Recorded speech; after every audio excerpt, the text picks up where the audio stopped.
मैंने देखा एक खुला आसमान। इस आसमान के नीचे हिमालय के खूबसूरत पर्वतों से घिरी एक जन्नत है और इस जन्नत में एक ऋषि आते हैं और वहां के एक पर्वत पर बैठकर सालों तपस्या करते हैं। तपस्या यानी रिसर्च। वो रिसर्च करते हैं ताकि उस जन्नत से ज्ञान की गंगा बह सके।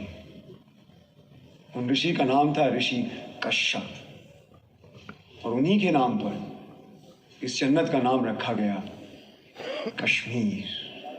Good opening, very intrusive.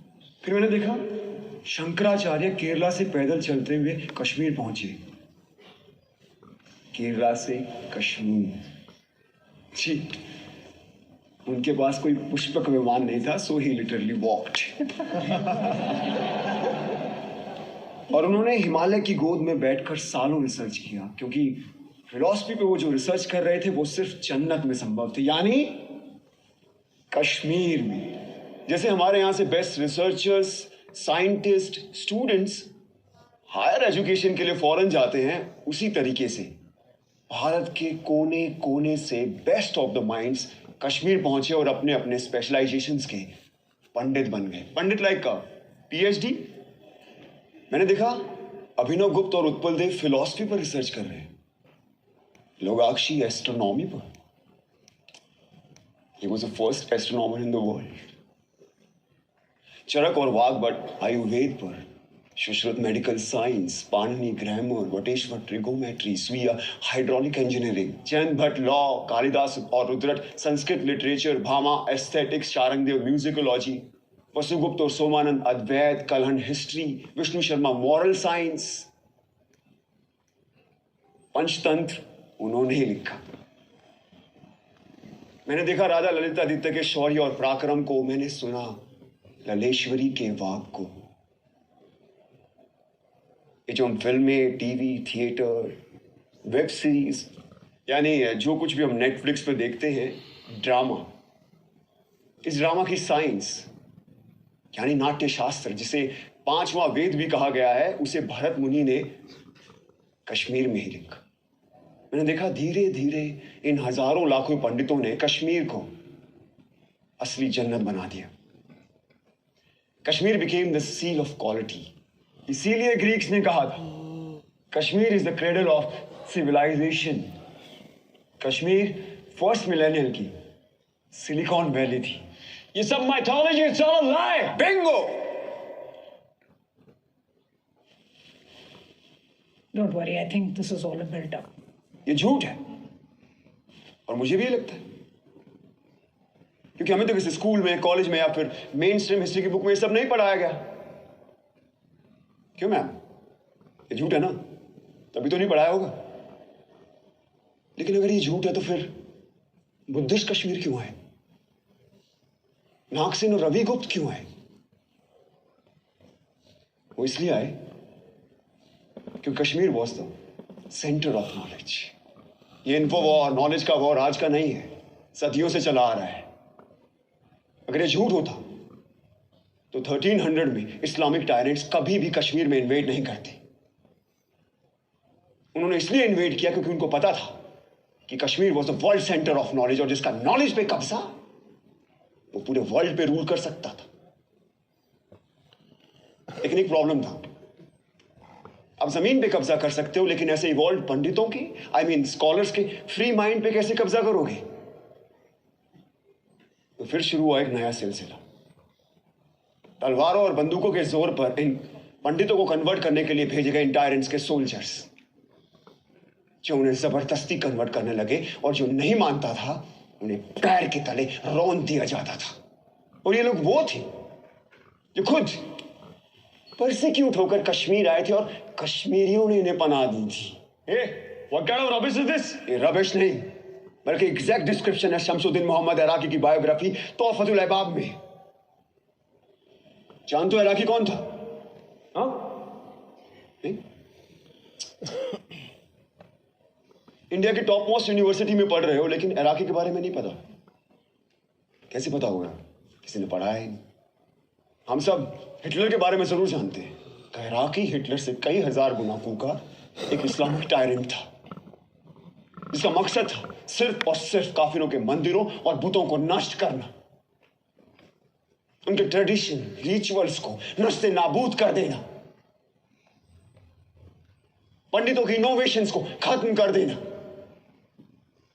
मुझे अभी भी किसी ने बोला, कम ऑन डूड, नाज़ीज़ हर रोज 1000 जूस को मारते, तो मैंने तो नहीं सुना कभी कश्मीर में ऐसा कुछ हुआ हो। तो अब सुनो, इराकी और उसके पीएम मूसा रैना के कहने पर हर रोज 1500 से लेकर 2000 काफिरों को पकड़ कर लाया जाता, उनके जनेऊ काटे जाते, उनसे कलमा पढ़वाया जाता, उनका खतना यानी सरकमस्टेशन कराया जाता और उनके मुंह में जबरदस्ती बीफ डाला जाता। और ये काम करते थे उनके सैनिक, जिन्हें हम सूफी और दरवेश के नाम से जानते हैं। हिटलर ने कॉन्सेंट्रेशन कैंप्स का इस्तेमाल किया और इराकी ने कहरान और जबरान का, यानी फोर्स एंड कंपल्शन। इसका डिस्क्रिप्शन किसने किया है? खुद इराकी के बेटे ने। And if you want the original manuscript, it is available in Research and Publication Department of Jammu and Kashmir State under extraction number 551. Must read.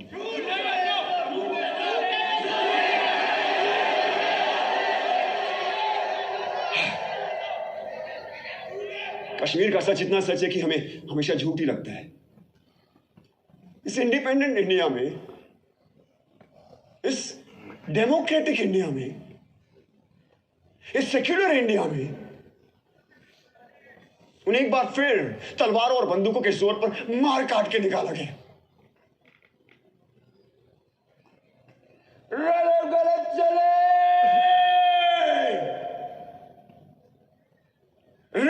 गलत चले।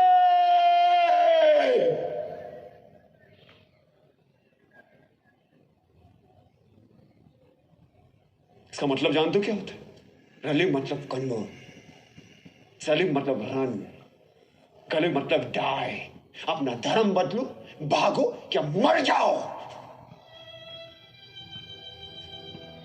ये उनका 7th एक्सोडस था, और इस बार मामूली एक्सोडस नहीं था,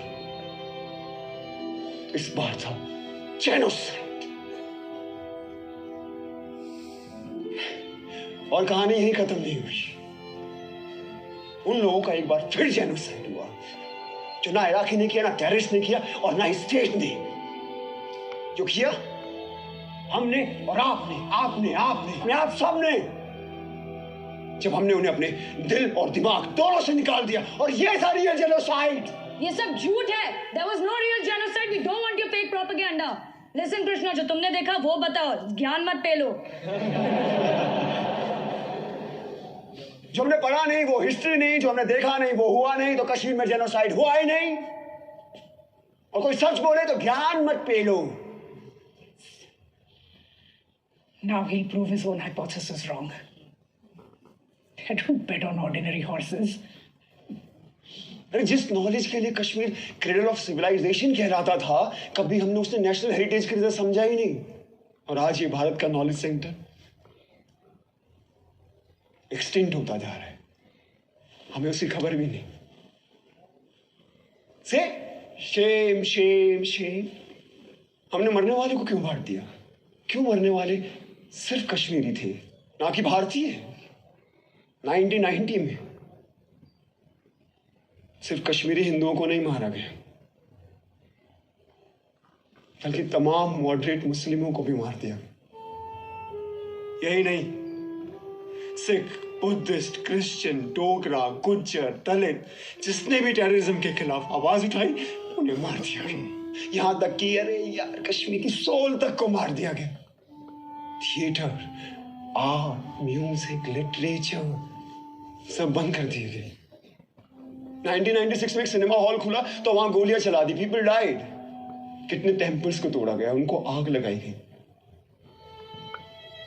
क्या वो सिर्फ टेम्पल्स थे?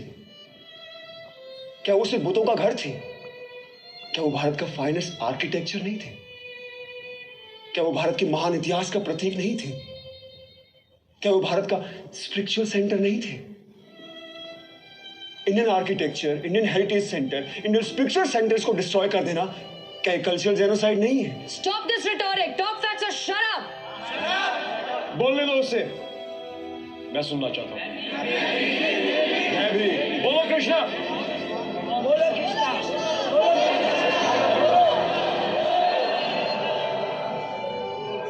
बिट्टा ने ओपनली टीवी इंटरव्यू में एक्सेप्ट किया कि उसने 20 मासूम लोगों को मार डाला। अरे जिसने दिन दहाड़े एयरफोर्स ऑफिसर्स को मार डाला उसे इंडिया के टॉप मोस्ट ऑफिस में इनवाइट किया जाता है। क्या ये एडमिनिस्ट्रेटिव जेनोसाइड नहीं है? हाँ, जब ये फंक्शन खत्म होगा तो आप लोग कहां जाएंगे? आपके घर। और हमें हमारे घर जाने से किसका बाप नहीं रोक सकता। लेकिन क्या कश्मीरी पंडितों को वापस अपने घर कश्मीर जाने का मौका मिलेगा? Is this justice?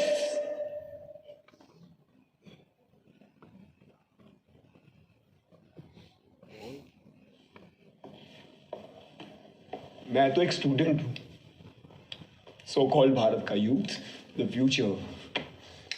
मैं दुनिया के बारे में ज्यादा जानता नहीं, लेकिन इतना जरूर जानता हूं कि जिस राष्ट्र में राइट टू जस्टिस नहीं, वो राष्ट्र कभी विश्व गुरु नहीं बन सकता। ना। राधिका, प्रोफेसर राधिका मेनन, आपने एक बार मुझसे कहा था कि हर कहानी में एक विलन होता है। बिल्कुल होता है, लेकिन उससे बुरा विलन कोई नहीं जो एक बच्चे से उसकी मां को छीन ले। कहा जाता है कि जिस जमीन से आपकी जड़ें जुड़ी होती है ना, वो जमीन आपकी मां होती है। तो हां, है कश्मीर मेरी मां। मेरी मां का नाम शारदा था, ये उसकी कहानी है। मेरे भाई का नाम शिव था, ये उसकी कहानी है। तो ये कहानी सिर्फ मेरी मां की नहीं है, आप सबकी भी मां की है।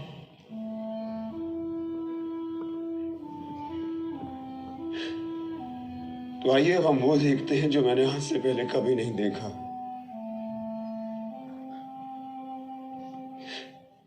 और आप खुद तय करें कि कौन है गुनहगार, किसे मिलनी चाहिए सजा।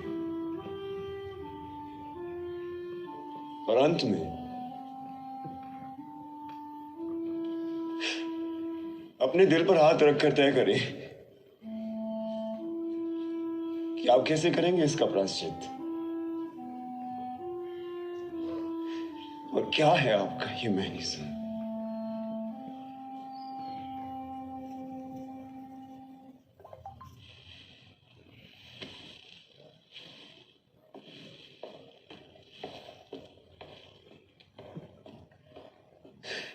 क्या है वो अनल हक?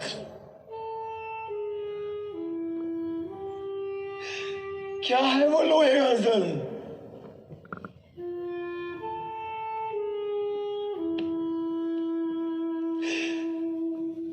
इस दिन का वादा था,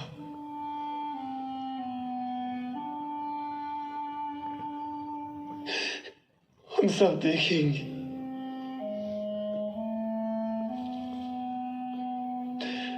अब हम सब देखेंगे।